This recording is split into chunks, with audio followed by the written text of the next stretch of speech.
Thank you, Amy. Our next storyteller is Steve Rowe. Steve is from Grants Pass and enjoys serving the community.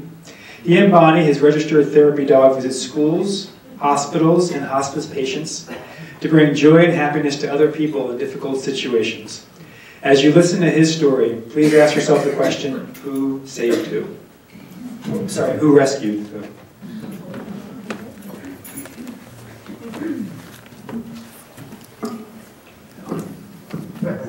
A little bit tall, I guess, here. Well. Thank you. When I was in the 5th grade, our family moved to Sault Ste. Marie, Michigan. Sault Ste. Marie is right on the Canadian border. Last year had 15 feet of snow, more snow than any city in the United States. While I was there, all during elementary, junior high, and high school, I was a victim of bullying very badly, both emotionally and physically. How many of you remember Lurch from the Addams Family? Okay? You know, he was a monster. He was tall, he was ugly, and he was stupid. That was my nickname. Words can hurt. It really did. And my grade point average when I graduated from high school was a D+. And I felt, and my parents believed in me as well, that I could do better. And so I went to Lower Michigan to college. Because of my poor grades, they only let me take 2 classes the first term. And I did well in those classes. And pretty soon, I was taking 27 hours a term. And instead of graduating in 4 years, I graduated in 3 years, and I graduated with 2 degrees, not 1. So I could do it. Many years later, we moved to Oregon as a family, all 6 members of our family. And I went back and I got a master's degree from Southern Oregon University.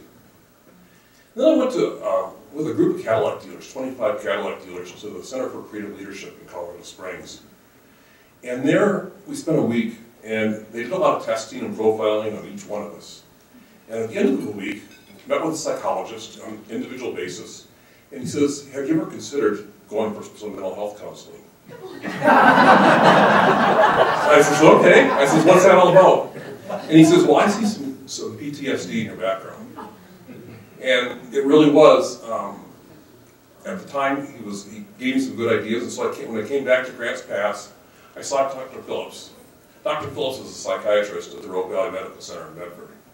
And he successfully treated me on an outpatient basis over time. And it really made a difference in my quality of life.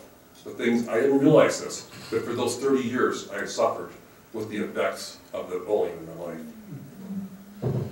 About this time, my wife and I had a dog. The dog's name was Franklin. Franklin would come to work at the dealership.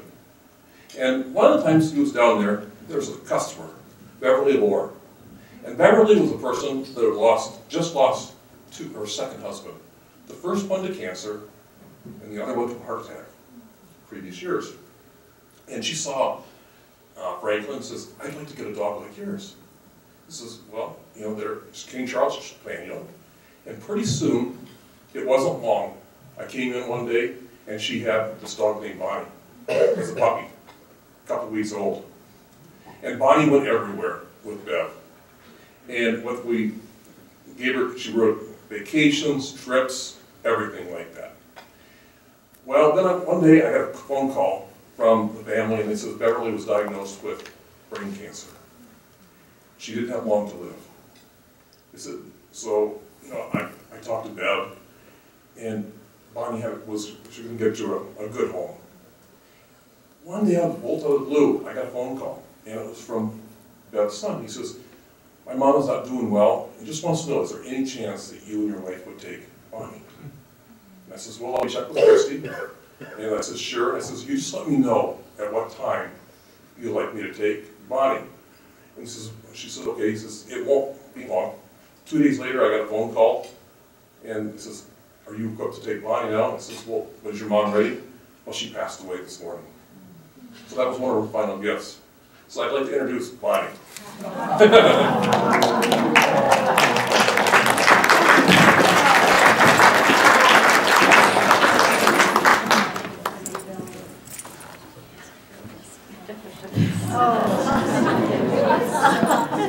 So Bonnie is a dog we started, I realized quite quickly that she could become a therapy dog.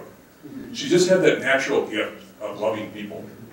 And so I took some testing with the pet partners, and Bonnie passed that. And we've gone places. One place we go is where I receive my counseling at the mental health unit. And usually I go there once a week on Monday nights, and I'll meet with patients there that are going under mental health counseling. And they're inpatients.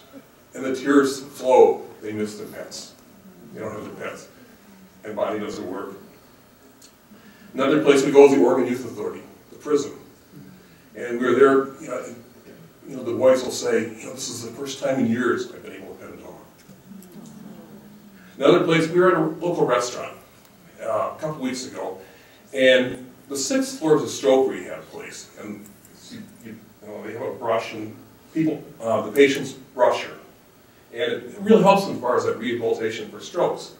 And this man came down and sat, we were at this restaurant, and he came really close to us. And he looked over at us, and he says, I love you, I love you. And you could tell he had some type of illness because he came in with a walker.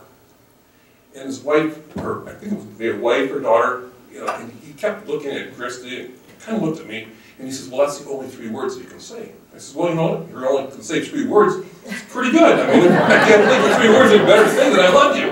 It's a really good choice. And then he looked at me and he says, I love you, I love you, I love you. And he got totally excited. It turns out that Monday before, he had been at the 6th floor. And he remembered me from seeing with Bonnie.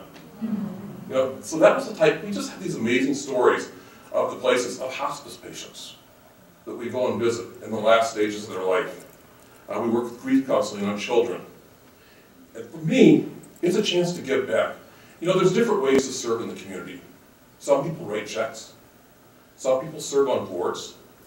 Some people want to do it through community service. And all 3 are important ways to give back to the community. We need everybody in terms of community service.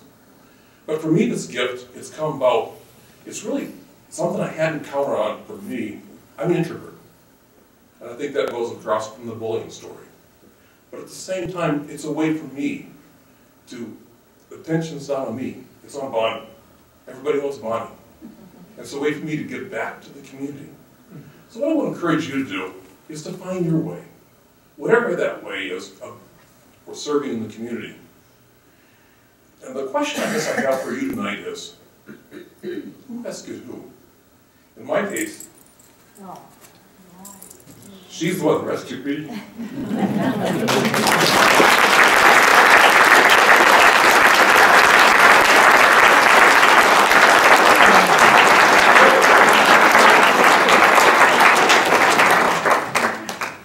Yvette, did you bring any Kleenex? Thank you, Steve. And Bonnie. Our next storyteller is Sean Morford. Had a small town Midwest childhood that was influenced by civically committed parents and the neighborhood wetlands that welcomed her to explore and build forts. She has a long and storied career of engaging with the public, community leaders, and natural resources, including working with First Nations in Canada and rural communities in Oregon. She's been a program manager with RDI since 2010, specializing in evaluation and community indicator work.